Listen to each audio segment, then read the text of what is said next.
Yeah, don't turn around. There's a giant crocodile behind you. Crocs in this lake, real funny.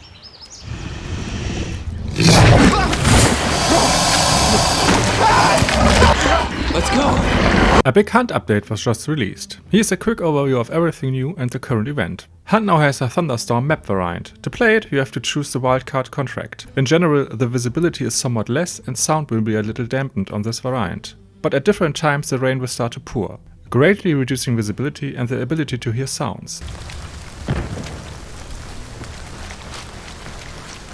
The pouring rain will also startle crows, which will fly away, even if no hunter was near them. So you can't really trust them while it's pouring. You can also not ignite enemy bodies or detonate red and yellow barrels while the heavy rain is active. The new boss is called Rotjaw, and she is somewhat different from the other bosses. She is only available on the wildcard map variants. These are Night, Serpent Moon Night, which is a little brighter, and the new Thunderstorm variant. Rotjaw will only spawn on the outside and in the water. To find her, you need to use special Rotjaw clues. These are visible in dark side, but the range is much lower than the normal clues. After you used one, Rotjaw's icon will pop up and the clue will only show the general direction of the boss and not reveal her on the map. Follow the direction and try to find another clue to home in on her location. To find her faster, look for areas of water on the map in the direction the clue is pointing. Rotjaw's banishment will also finish much quicker than the other bosses and she only drops one bounty. But it's the same as the other bounties, 5-second dark side and so on. If you manage to find her, you need to enter the water and splash around so she surfaces and you can attack her. Rotjaw will only break the surface if a hunter enters the water. Decoys will not work. So it's best if one of your teammates plays bait while the rest shoot her safely from the riverbank. It is possible to shoot her while she's moving through the water, but I'm not sure if it does less damage. After half of her health is depleted, she will spawn multiple circles of electricity. These will only slightly damage you, but will drain your stamina and slow you down. So do not enter them in the water, where Rotjaw can easily attack you. Rotjaw has two attacks. The first is a snap that deals medium damage and shocks hunters with electricity. The other one is a bigger charge attack that nearly one-shots any hunter in its path. To spot the difference, watch out how much the water is splashing before she surfaces.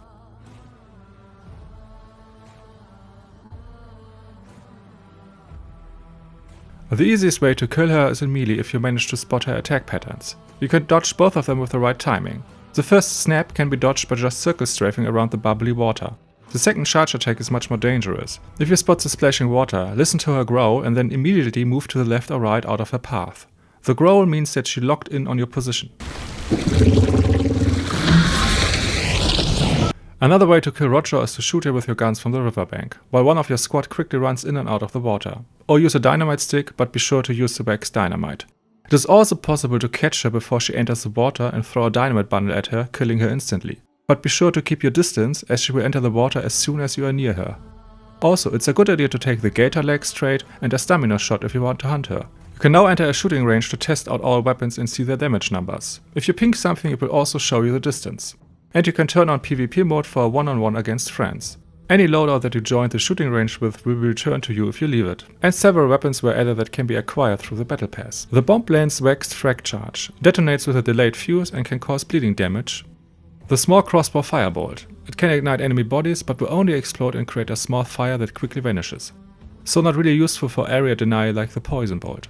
The drilling. A medium ammo rifle with 2 barrels and a shotgun underbarrel. A new army swift variant which lets you reload quicker, but all leftover ammo in the gun is lost on reload.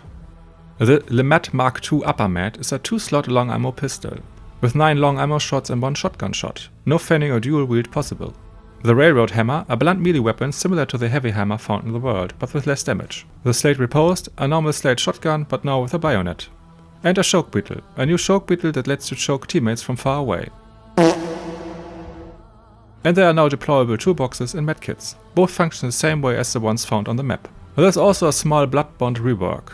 Blood bonds after a normal match are now removed, and weekly challenges will now reward 100 blood bonds. You can now remove traits and health bars freely, and weapons can no longer be cleaned for blood bonds. They will auto-clean on extraction. The new event, Tide of Shadows, will run until the 23rd of August.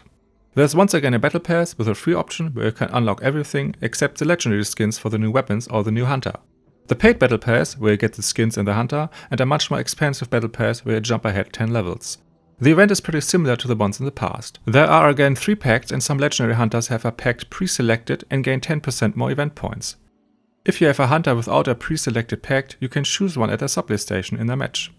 To gather event points, you need to interact or shoot the event item on the map, interact with special event clues, loot a hunter, banish a boss, and extract with at least one bounty. A pre-pledged hunter gives an extra 10% event points, and the shiny trade also gives an extra 10% event points. The fastest way to earn event points is to do the weekly tasks. These will give you around 6,000 event points if you complete them, and a bunch of blood bonds. And doing the first step of the daily dark offerings will reward you with an additional 150 event points. The event items will also glow red and emit a sound when you and an enemy hunter are near it. Just like with clues. Besides event points, you can also acquire pledge marks for your hunter. With these marks you can then gain different traits for your chosen pact. A maximum of 4 pledge marks can be carried by each hunter, and a maximum of 3 pledge marks can be earned in a single match. 1 by collecting the first 20 event points, 1 by banishing the first boss, and 1 by looting your first dead hunter. To use your pledge marks and to pledge to a pact, you have to go to a supply point in a match. Each pact has 2 special traits that you can acquire at the supply station on the map. Look for these icons. Each pact has a normal trait and a burn trait. A burn trait will be consumed after some conditions are met, most of the time your hunter dying. The Smuggler Pact has Marina. Health regeneration is greatly increased while in the water and marginally increased while exposed to heavy rain. And Gunrunner, the burn trait. It removes contraband status from the main weapons on extraction, allowing you to sell them. And it also gives 2 extra ammo from ammo resupplies in a match. And the Primal Pact has Instinct, while in Dark Side, sense when enemy hunters are nearby in a range of 75 meters.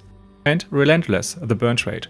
Your hunter won't lose a health chunk when downed. And the Grounded Pact has Shadow. Monsters can't see you, but they still can hear you. Bosses are immune to this. And Remedy, the burn trait. When using Dark Side and interacting with a trait charm allows you to trigger the same regeneration effect as banishing a boss for your team. And Death Sheet is back for all packs for free pledge marks. You will not lose your hunter if you fail to extract, but equipment and missing health chunks are lost.